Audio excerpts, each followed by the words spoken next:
Because when your parents are, let's say your parents have a very big business group, when they are not there, they might want to give it to you or transfer it over to you.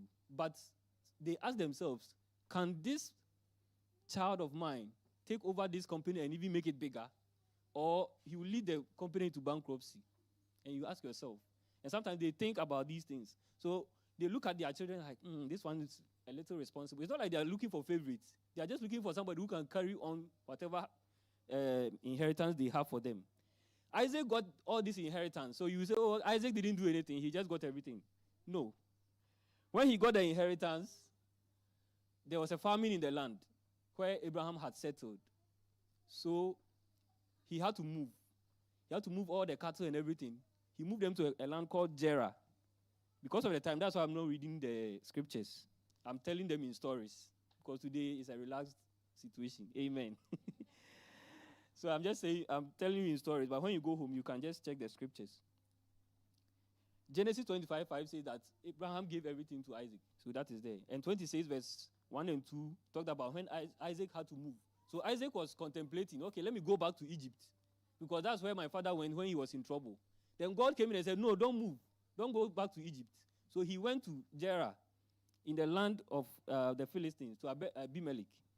Now, when you are moving that large herd of animals and servants and everything to another place, it's not easy. Some of the animals, they can't even survive the weather at another place. They cannot survive. You are going to meet a whole, like, you are here and then a very rich man comes to settle in the community. Sometimes it raises the living standards of that community all of a sudden. If you are here and maybe Elon Musk and all those tech people come and stay here in Bedford, all of a sudden, all the prices, everything will be going up because this place becomes Silicon Valley. Okay? So that is how, and people will not like you. He had to contend with that, Now, when he was there, he did something that Abraham did not do. He added crop farming to the animal farming. Amen. So you realize that Abraham, anytime they talk about Abraham, they talk about the animals he had.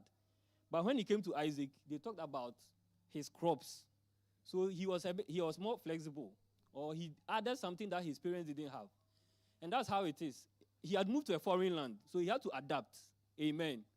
So another thing we can learn is adaptability. Once you are here, there are certain things that we used to do wherever we are coming from that might not really serve us well here. But you can adapt your strategies so that you will still remain relevant. Now, crops, they need water. And the land in which he went also, there was some kind of rainfall issues. So he said, okay, let me dig wells. And actually, Abraham had lived in Gerar before, but he went back. So he went to his father's wells. He